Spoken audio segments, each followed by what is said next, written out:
Bonjour à tous.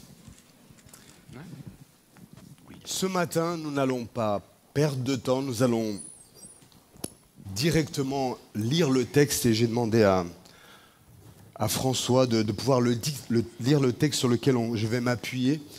Alors vous le voyez, c'est inscrit dans vos Bibles, vous allez dans Jacques au chapitre 3 et nous allons lire une grande lecture du verset 1 au verset 12. Je te laisse faire, François. Mes frères, qu'il n'y ait pas parmi vous un grand nombre de personnes qui se mettent à enseigner, car vous savez que nous serons jugés plus sévèrement. Nous bronchons tous de plusieurs manières. Si quelqu'un ne bronche point en parole, c'est un homme parfait, capable de tenir tout son corps en bride. Si nous mettons le mors dans la bouche des chevaux pour qu'ils nous obéissent, nous dirigeons aussi leur corps tout entier. Voici, même les navires qui sont si grands et que poussent des vents impétueux sont dirigés par un très petit gouvernail au gré du pilote. De même, la langue est un petit membre et elle se vante de grandes choses. Voici, comme un petit feu peut embraser une grande forêt. La langue aussi est un feu. C'est le monde de l'iniquité. La langue est placée parmi nos membres, souillant tout le corps et enflammant le cours de la vie, étant elle-même enflammée par la géhenne.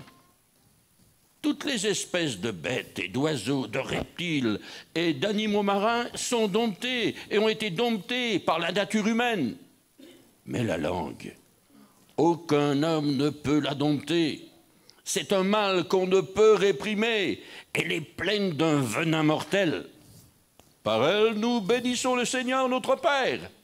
Et par elle, nous maudissons les hommes faits à l'image de Dieu. De la même bouche sortent la bénédiction et la malédiction. Il ne faut pas, mes frères, qu'il en soit ainsi. La source fait-elle jaillir par la même ouverture l'eau douce et l'eau amère? Un figuier, mes frères, peut-il produire des olives ou une vigne des figues? De l'eau salée ne peut pas non plus produire de l'eau douce. Amen. Alors vous l'aurez compris, notre texte, il paraît très très clair qu'aujourd'hui on va parler de la langue. Ça ne vous a pas échappé dans la lecture. Et le titre que j'ai donné à mon message, « De quel feu est animée ta langue ?»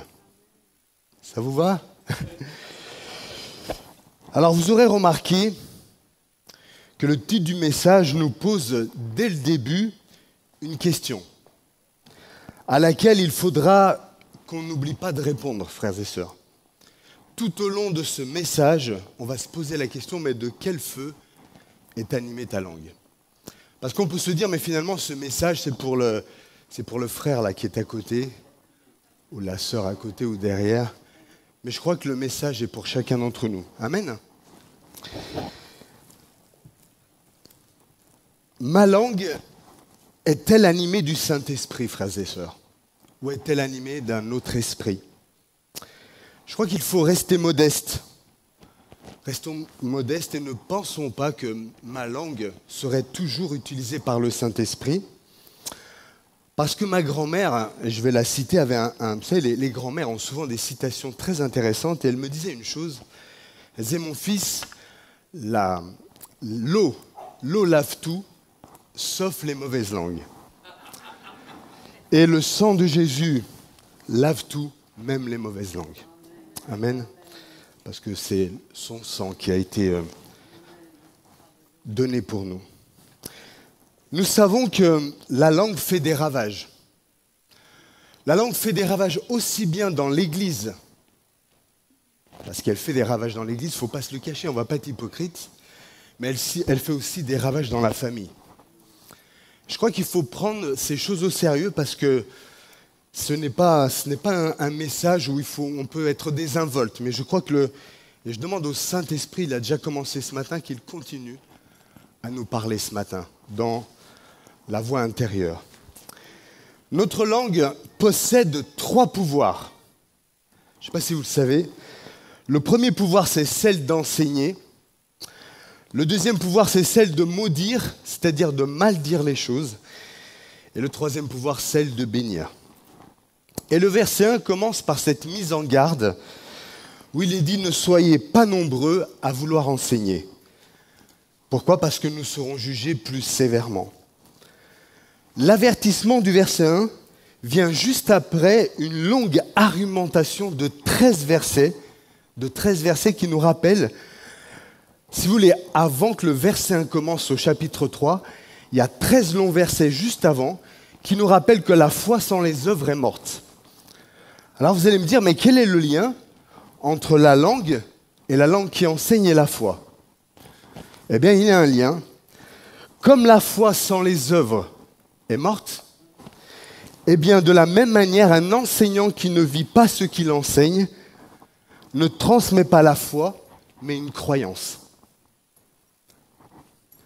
Un enseignant qui ne vivra pas ce qu'il enseigne, il va donner une croyance. Et vous savez que les démons croient. Et ce n'est pas une croyance que nous voulons, mais c'est la foi dans l'Écriture. Donc le verset 1 nous avertit que les enseignants ont cette grande responsabilité, les enseignants, les prédicateurs ont cette bonne responsabilité. Et savez-vous pourquoi ? Parce que leur parole est aussi importante que leurs actes. Parce qu'il n'y a pas que les paroles qui nous impactent, mais les actes spirituellement impactent la vie de ceux qui nous voient vivre et prêcher. D'ailleurs, Jésus donne un exemple où il parle des pharisiens et il va leur dire, mais écoutez, obéissez à ce qu'ils vous disent et faites ce qu'ils vous disent, mais n'agissez pas comme eux. En effet, ils ne font pas ce qu'ils enseignent. Donc oui, faites ce qu'ils vous disent, mais surtout que vos agissements ne soient pas comme les pharisiens parce qu'ils ne disent pas ce qu'ils enseignent. Paul lui aussi conseille le jeune Timothée et va lui dire « Veille sur toi-même et sur ton enseignement ». C'est important, veille sur toi, non seulement sur ton enseignement, mais sur toi-même. Chers amis, l'homme qui est capable de contrôler sa langue est un homme parfait. Alors je calme tout de suite tout le monde, le mot parfait veut dire un homme mature. Or, qui dit mature dit disciple. Dit disciple mature, et notre vision, vous le savez, est de faire des disciples, non pas des disciples bébés, en tout cas on ne reste pas le disciple bébé, mais des disciples qui deviennent matures. Brider sa langue est la marque d'une maturité spirituelle. Sachez que ce qu'on ne dit pas a autant d'importance que ce que l'on dit. Nous allons le voir. Il ne faut pas simplement trouver les mots justes pour enseigner, pour dire les choses, mais apprendre à se taire au bon moment. Je ne sais pas si vous avez des soucis parfois à la maison avec votre épouse ou votre époux, parce que des fois, il y a des choses que l'on dit et ce n'est pas le bon moment. Ça vous arrive ? Non, ça n'arrive à personne. Je pense que ça nous arrive. Parce que parfois, c'est juste pas le bon moment. Et comme par hasard, on a envie de dire quand il ne faut pas dire, et le contraire. Pour être honnête, ce combat-là, c'est un combat de tous les jours. Quand notre langue n'est pas sous le contrôle du Saint-Esprit, notre langue fait des dégâts et cause des blessures très profondes. Et j'aimerais qu'on s'en rende compte. Elle cause des blessures très très profondes. Une langue qui n'est pas domptée est vraiment dangereuse. Je crois que vous savez tous, qui de nous n'a pas reçu un jour une parole qui vous a détruit ? Je crois que chacun d'entre nous un jour a reçu une parole qui a essayé de nous détruire. Je pense que vous aussi. Et j'aimerais mettre la diapo 1, s'il vous plaît. Je ne sais pas si vous la voyez bien, mais il y a quelqu'un qui dit « tu es stupide », puis l'autre continue et dit « tu es un bon à rien ». Et puis il y a ce bouclier contre ces paroles-là. Et c'est à toi de briser les traumatismes des générations en disant à ceux que tu aimes « je suis fier de toi et je t'aime ». Vous voyez ? Il faut casser cette spirale des paroles de malédiction. Amen. Sachez que le combat, il commence où ? Il commence dans notre cœur. C'est dans notre cœur qu'il commence le combat. Parce que la Bible dit que c'est de l'abondance du cœur que la bouche parle. Or, bien souvent, une fois le venin sorti, beaucoup de gens, pour s'excuser, disent « Tu sais, je ne pensais pas ce que j'ai dit. » C'est faux. La prochaine fois qu'on vous dit ça, vous dites « c'est faux ». Parce que ça, c'est pour se carapater, comme dit François. Mais en fait, quand la bouche exprime quelque chose, c'est qu'on y pense. Parce que cela vient du cœur. Sauf que l'on n'a pas maîtrisé, on sait de s'en sortir, mais ce que les gens disent, ils le pensent vraiment. Ça a eu le temps de macérer dans leur cœur. Ce n'est pas ce qui rentre dans l'homme qui le souille, mais c'est ce qu'il en sort. C'est ce qu'il en sort. Il suffit d'écouter les personnes parler. Écoutez souvent des personnes parler et vous verrez ce qu'il y a dans leur cœur. Prenez le temps d'écouter comment les personnes s'expriment. Vous allez dire, voilà ce qu'il y a dans le cœur de telle ou telle personne.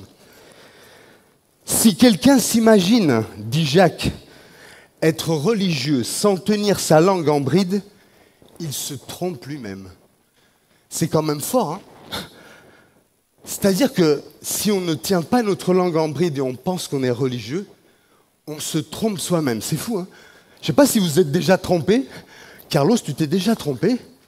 Peut-être. Est-ce que vous êtes déjà trompé? Vous arrivez à vous tromper vous-même.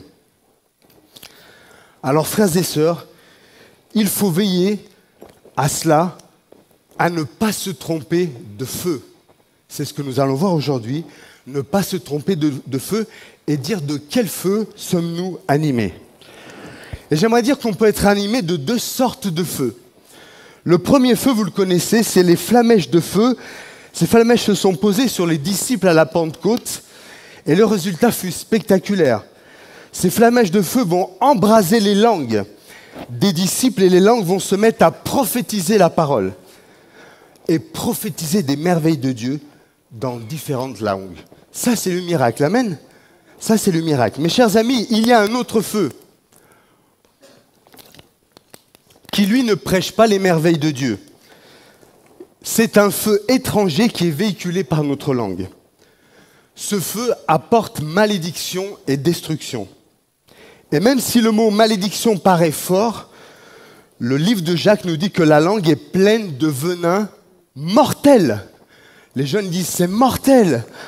Mais là, c'est mortel, mortel. Hein. C'est mortel grave. Hein. Par la langue, nous bénissons Dieu le Père et par elle, nous maudissons des hommes faits à son image. Alors laissez-moi vous dire que je pense qu'on est tous concernés ce matin. Et le but de cette prédication est que sa parole nous révèle de quel type de feu nous sommes animés. Et on va en voir plusieurs. Jacques nous donne 6 illustrations sur la langue. Je vais en prendre juste 2 illustrations. Il dit, regardez le gouvernail d'un bateau, il est tout petit comparé à la taille d'un navire, mais c'est lui qui conduit. Regardez une étincelle, elle est minuscule, elle est toute petite, mais une étincelle peut provoquer un feu ravageur, n'est-ce pas? Et je me disais, c'est à peu près ça une étincelle. Ouais, vas-y, fais-le. Et après, tu me redonnes la boîte. Une étincelle, mais peut mettre un feu à toute une forêt. Voilà. Une étincelle, c'est petit, mais ça peut mettre le feu. Merci, Placida. Donc, faisons attention à ne pas mettre cette étincelle-là à travers nos bouches. C'est un autre feu que le Seigneur veut pour nous. Amen. Une petite étincelle produit de nombreux dégâts. Nous bronchons tous d'une manière ou d'une autre, mais celui qui ne bronche pas en parole est capable de maîtriser son corps tout entier. Chers amis, nous sommes, permettez-moi de vous dire, des auditeurs oublieux. Rappelons-nous qu'il y a quelques années, au travers des dons spirituels, Dieu nous a avertis à Josserand. Et oui, tu nous l'as rappelé, Jefferson, Dieu utilise les sœurs et les femmes pour nous parler. Et tu as bien fait de nous le rappeler parce qu'il nous a rappelé à Josserand. Rappelez-vous, quelqu'un apparemment a reçu cette image d'une fumée qui passait sous la porte de l'église. Cette fumée, c'était la médisance. Vous savez, la médisance, la fumée, vous avez des détecteurs de fumée chez vous? Vous savez, maintenant, c'est obligé, je crois. Si vous êtes en train de dormir, Au bout d'un certain temps, ça fait du bruit, hein, vous ne pouvez pas rester dans la pièce. Mais je crois qu'on est devenu sourd, hein, parce que parfois, je peux vous dire, ça fait du bruit. Hein, mais nous, on n'entend pas. Je pense qu'aujourd'hui, Dieu nous fait un rappel.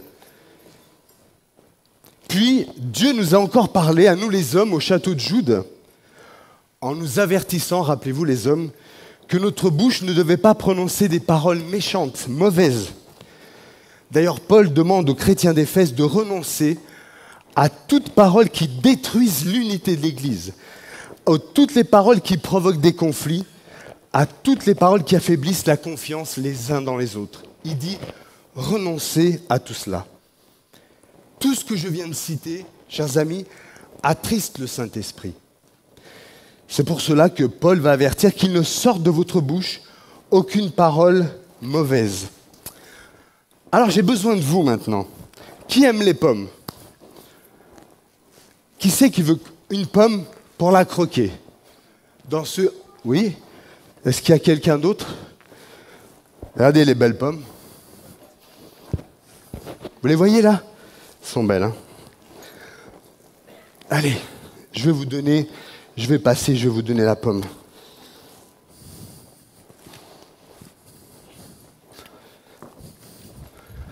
Je ne sais pas si on peut la voir. Voilà, tu vois la pomme. Qui veut la manger? Allez, elle est belle. Vous voyez, la Bible nous dit qu'il ne sort de votre bouche aucune parole mauvaise, et le terme, c'est aucune parole pourrie. C'est ça les paroles pourries. Personne ne veut en manger, mais beaucoup en donnent. Vous voyez ce que c'est les paroles pourries? Personne dans l'église n'a voulu manger. Mais ces paroles provoquent des choses terribles. Ça c'est pourri, ça a mis des semaines à pourrir, mais ça a pourri.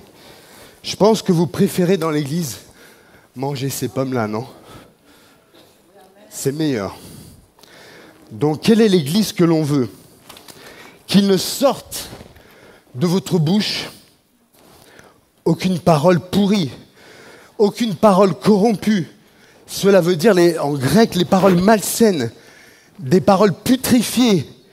C'est comme du fumier. Les paroles pleines de fumier. Vous savez ce que c'est le fumier? Pardonnez-moi, c'est de la merde. Ça vous choque peut-être, mais je tiens à le dire. C'est des paroles qui mettent la merde, comme on dit. Et ces paroles-là, pardonnez-moi, je vous choque volontairement, elles détruisent. Donc si je vous choque, tant mieux. Parce qu'on doit arrêter avec ça. Bénir veut dire du bien ou faire du bien. Malheureusement, la plupart du temps, notre langue est animée d'un feu étranger.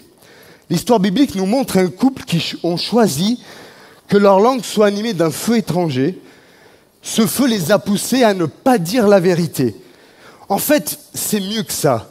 Ce couple-là a choisi de dire une partie de la vérité. Mais ne dire qu'une partie de la vérité, c'est toujours un mensonge.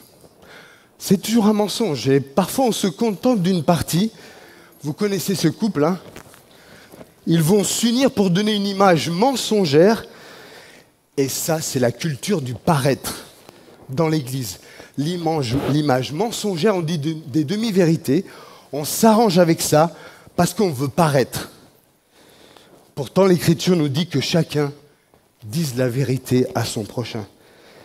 Mais Pierre va dire au mari, comment Satan a-t-il pu remplir ton cœur pour que tu mentes au Saint-Esprit? Ce n'est pas un homme que tu as menti, mais à Dieu. Utiliser sa langue pour mentir, cela s'appelle porter un masque. C'est de l'hypocrisie. L'apôtre va dire, comment Satan a-t-il pu remplir ton cœur?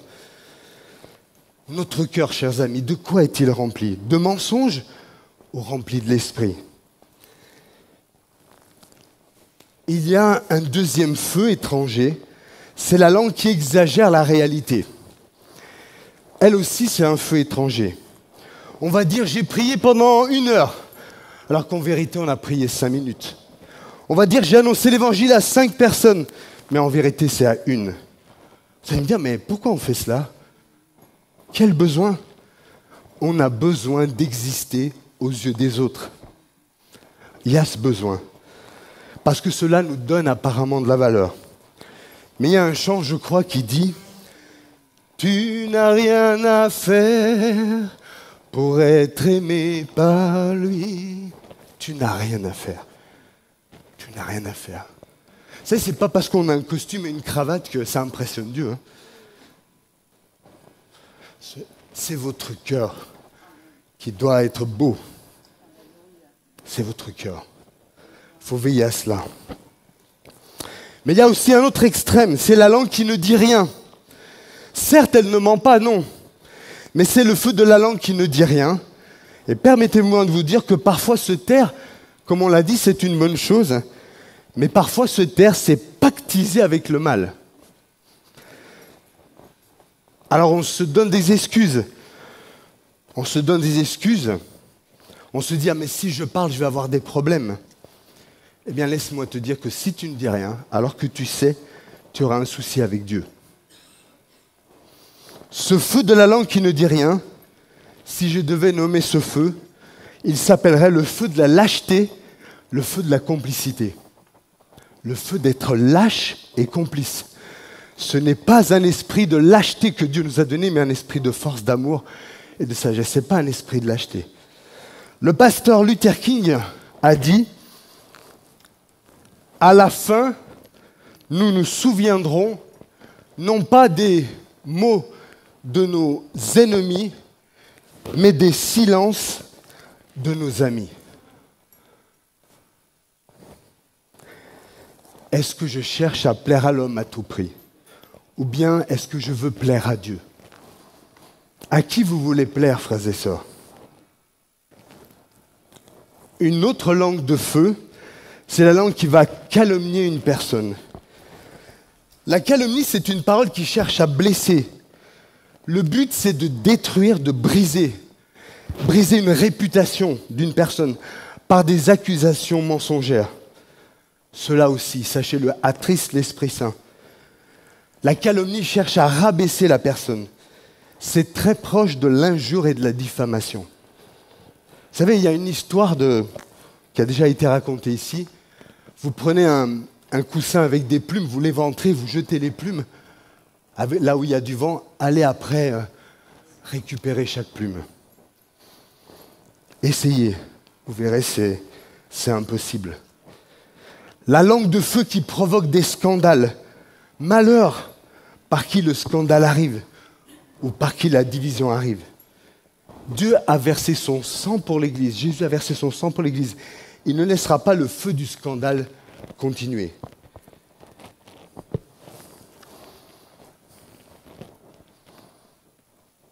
Une autre langue de feu, c'est une langue qui aime les bavardages.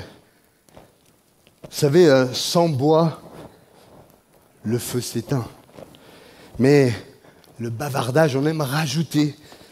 C'est aussi un feu étranger. La langue qui dit des paroles inutiles. La langue qui aime se mêler de la vie des autres. Oui, ça existe. On n'aime pas se mêler de notre vie. D'ailleurs, on ne s'en mêle pas, mais on se mêle de la vie des autres. C'est beaucoup plus facile. Cela, c'est un feu étranger. Chers amis, nos paroles doivent servir à édifier. C'est-à-dire, édifier veut dire construire la foi, doivent servir à bénir les autres. Être un agent de bénédiction, écoutez bien, c'est dire « je te veux du bien ». C'est une autre définition, quand on dit « je te veux du bien », c'est une autre manière de dire une définition de l'amour. Bénir ou dire du bien, c'est une question, permettez-moi de vous le dire, d'habitude. Plus mes paroles sont positives, et plus je discerne chez les gens de bonnes choses. Souvent, on me dit que je suis trop gentil ou que je discerne parfois des choses. Mais je pense que parfois, je peux voir chez quelqu'un ce que personne ne voit, que Dieu me montre. Et peut-être vous ne le verrez pas, mais moi, je vois que si cette personne va dans le chemin que Dieu lui a montré, cette personne arrivera au plan que Dieu a pour lui. Alors ne jugez pas trop vite, frères et sœurs. Parce que si vous m'aviez rencontré il y a 30 ans, au début de ma conversion, vous ne m'aurez pas donné 5 centimes dans ma vie, vous m'aurez rejeté, peut-être. Et aujourd'hui, par la grâce de Dieu, je suis là. Plus mes paroles maudissent et sont négatives, et plus je vois le mal chez les autres.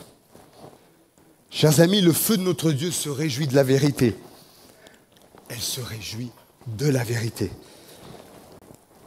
Toujours le pasteur qui disait, je crois que ça s'affiche, pour avoir des ennemis, pas besoin de faire la guerre, mais dites seulement ce que vous pensez. Pas besoin de faire la guerre, dites simplement ce que vous pensez. Vous savez, je pense que parfois on a du mal à dire ce qu'on pense, parce que parfois ça ne va pas plaire. Mais il faut dire la vérité dans l'amour en tout cas. Il n'est pas facile d'avoir le bon feu, car dans les valeurs de ce monde, il ne faut surtout pas dire la vérité. Si vous dites la vérité, vous passez pour un loser, parce qu'en fait, le but, c'est dans le monde, c'est de rouler les autres, pourvu que vous réussissiez. Mais dans les valeurs du royaume de Dieu, bénir et dire la vérité doit être un style de vie. Françoise Dolto, psychanalyste, a dit « Une malédiction dite à un enfant peut ne jamais guérir ». J'aimerais vous dire qu'une malédiction dite même à un adulte peut ne jamais guérir. Casser un élastique, vous allez faire un nœud, mais il n'aura jamais la même, il ne sera jamais comme avant. Et je voudrais vous dire que vous avez une responsabilité quand vous dites quelque chose. Donc comme on dit dans le monde, tournez la langue 7 fois dans votre bouche, ou même 10 ou 15 fois. Et pareil dans l'église. Alors que faut-il faire pour avoir le bon feu ? Eh bien, il faut veiller sur notre cœur.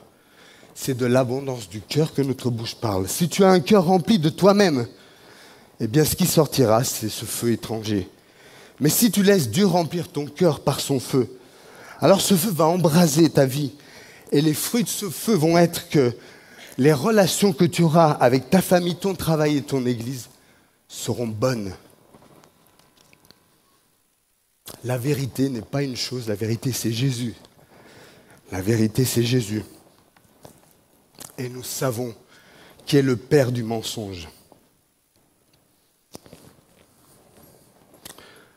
Ce feu étranger dans la langue est souvent motivé par la convoitise. Et la convoitise nous amène au mensonge. Sachez que le mensonge et la convoitise marchent souvent ensemble. Alors frères et sœurs, l'homme peut tout convoiter, mais la plupart du temps, ce qui pose problème, c'est quand il convoite le don de l'autre. Souvent, la convoitise dans l'église, c'est qu'on a envie d'avoir ce que l'autre a. Le don, la capacité. Mais on n'est pas plus grands les uns que les autres. Tout est grâce de Dieu, on n'a pas à se convoiter, parce qu'on est né pareil. Je dirais même plus, vous avez de capacité, plus la responsabilité est grande.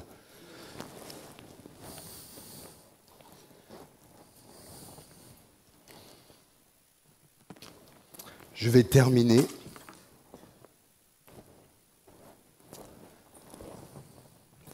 Par une citation, et encore, permettez-moi 5 minutes de rajouter quelques pour terminer. Ma grand-mère disait, observe les gens quand ils parlent, ce qu'ils font aux autres, parce qu'un jour c'est à toi qu'ils le feront. C'est-à-dire quand vous voyez les autres critiquer votre prochain, votre frère, un jour ça sera vous qui le feront ça. On l'a vu, une petite étincelle, mais le feu a toute une forêt. J'aimerais dire, il ne doit pas y avoir dans notre église des langues pyromanes. Jésus, oui, veut allumer un feu, mais c'est le feu de l'évangile. Il ne veut pas que ses serviteurs passent tout leur temps à jouer les pompiers. On en a ras-le-bol de jouer les pompiers. Parce que nous, on veut laisser le feu du Saint-Esprit brûler, mais le feu des langues qui détruisent, on en a marre toujours d'éteindre les feux, parce que ça détruit. On passe tout ce temps, combien on passe de temps à rattraper ce que les langues font.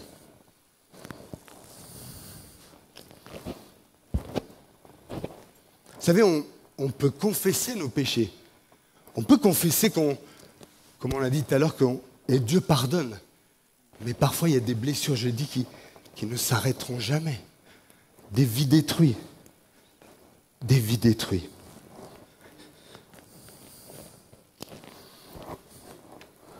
la même bouche, nous louons le Seigneur le dimanche de 10h à 11h30. Nous le bénissons. Et nous rentrons dans la voiture. Hé, t'as vu le pasteur? Hé, t'as vu? T'as vu telle personne? Par la même bouche. À peine quelques minutes, on disait Alléluia. Je vais vous raconter une chose. Une fois, on était là avec mon épouse. Je ne sais pas si elle va être contente que je partage ça, mais c'est important que vous voyez l'hypocrisie des gens. Et on était là, et vous savez, on arrive à lire sur les lèvres. Et il y avait 2 sœurs qui étaient au fond de l'église. Alors je le parle parce qu'aujourd'hui, elles ne sont plus là. Et quand je les regarde de loin avec mon épouse, elles disent « Qu'est-ce qu'elle est grosse, celle-là? Elle n'a pas honte ?» Et moi, j'ai dit à mon épouse, je vais y aller. Et quand je suis allé, elle dit, bonjour, pasteur. Qu'est-ce qu'elle est jolie, votre dame.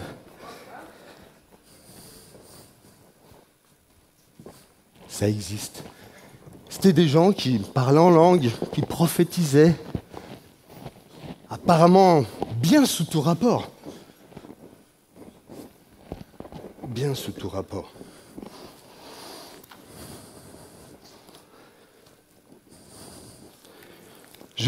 J'aurais beaucoup de choses à vous dire, mais je crois qu'on va s'arrêter là. Je vais finir, parce que je voulais finir par quelque chose de précis.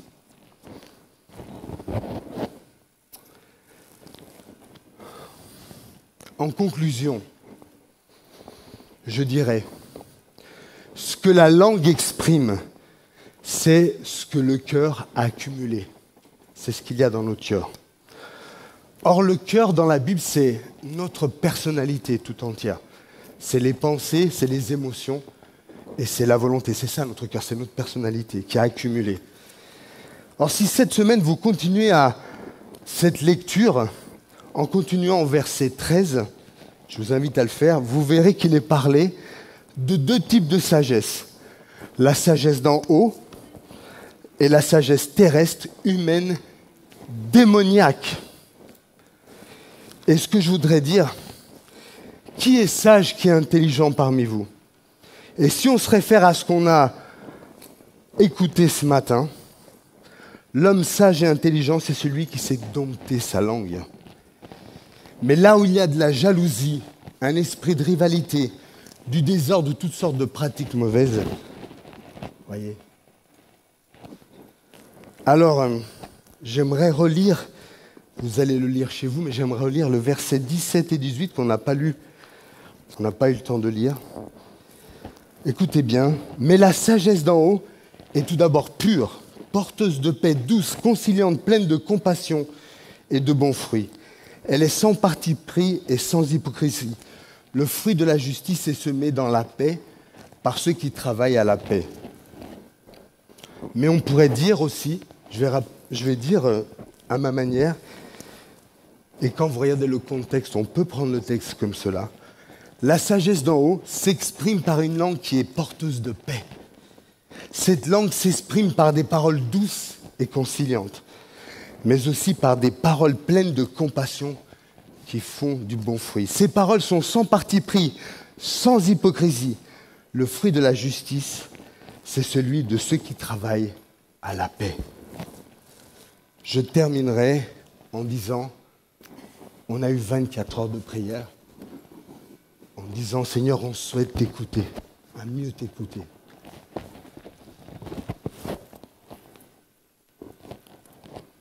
J'espère qu'on a pu entendre combien le Saint-Esprit était attristé.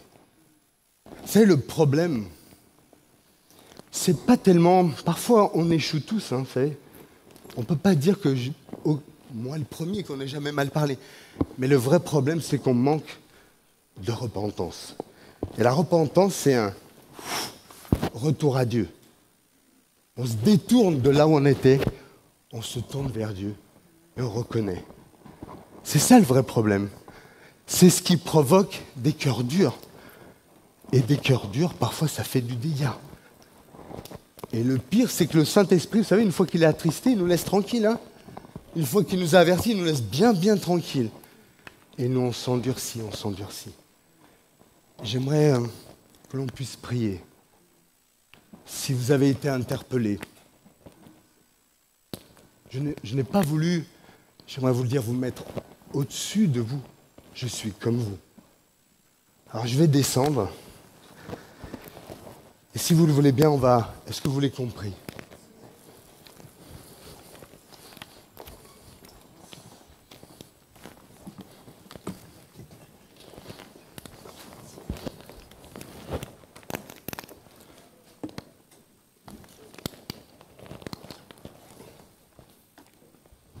Alléluia. Rentrons en nous-mêmes, frères et sœurs.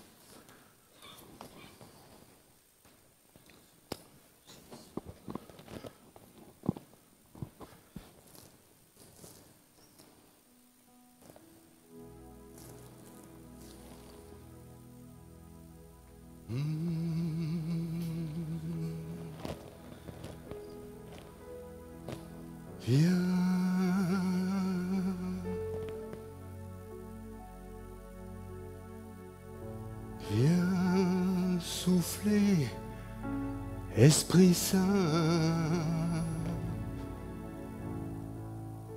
viens. Seigneur, nous voici devant toi. C'est ton Église qui est là. Et tout d'abord, nous voulons te demander pardon. Pardon, Seigneur, pour toutes les fois où j'ai dit des paroles pourries à mon épouse, à mon époux, à un membre de ma famille, peut-être à mes enfants, à quelqu'un dans l'église.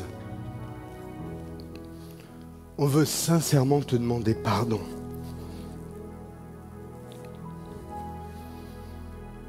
Et Seigneur, ce matin, on accueille ton pardon, Jésus. Tu libères nos cœurs. Tu libères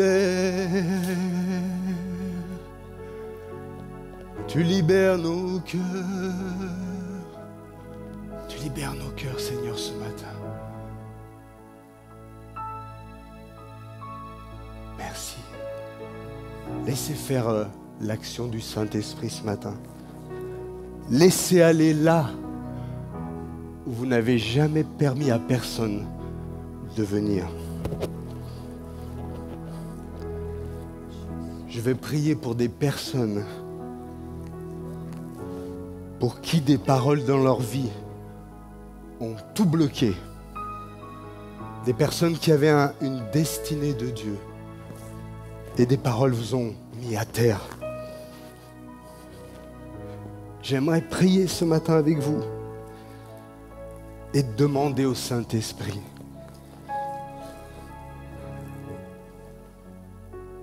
qu'il te libère ce matin de toutes les paroles qui ont été portées sur toi, toutes ces paroles pourries, toutes ces paroles mensongères, tout ce qui s'est dressé devant toi. Je pense à comme des cordes qui sont liées à vos poignets. Des cordes liées à vos poignets. Et le Saint-Esprit vient et consume ces cordes et vous redonne la force d'avancer dans le nom de Jésus. Sois libéré ce matin. Dans le nom de Jésus, sois libéré de tout ce qui toutes les chaînes qui t'ont retenu captive. Le Seigneur brise tes chaînes maintenant. C'est comme des chaînes que tu avais et beaucoup leur prison, ils sont emprisonnés. Et la clé est à l'intérieur. Tu n'as jamais vu une prison comme ça. La clé est dans ton être intérieur, c'est toi. Le Seigneur te dit, sors maintenant. Il l'a dit à Élie. Rappelez-vous Élie qui avait vu le feu descendre du ciel. Vous vous rappelez, Élie a vu le feu descendre du ciel. Et sous la menace de l'esprit d'Isabelle, Il a eu peur. Il était découragé. Il a dit, je suis resté moi seul. Et Dieu lui a dit, non, tu n'es pas seul. J'ai préparé 7000 hommes qui n'ont pas fléchi le genou devant Baal. J'aimerais te dire, Dieu t'appelle aujourd'hui. Les choses anciennes commencent à devenir passées si tu l'acceptes aujourd'hui. Et marche avec des hommes et des femmes qui vont te dire des paroles de grâce et de bénédiction. Je ne sais pas si on a le temps pour prier. S'il y a des personnes en particulier qui se sentent interpellées, vous pouvez vous avancer.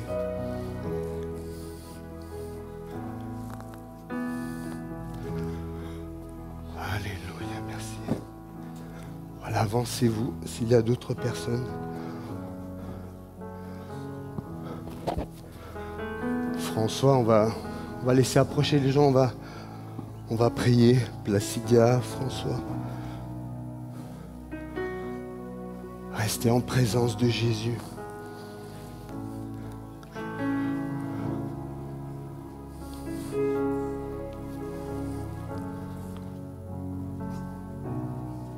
S'il y a encore d'autres personnes, pendant qu'on va prier, vous pouvez encore vous avancer. Et je voudrais dire aussi que si vous n'avez peut-être pas le courage de vous avancer, c'est pas grave. On peut se voir en privé. Le Seigneur vous respecte. Le Seigneur vous respecte. Et on priera. On peut prier. On peut commencer à prier. On va commencer à prier, François, pour les...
continuons dans cette attitude de prière, j'avais juste une parole.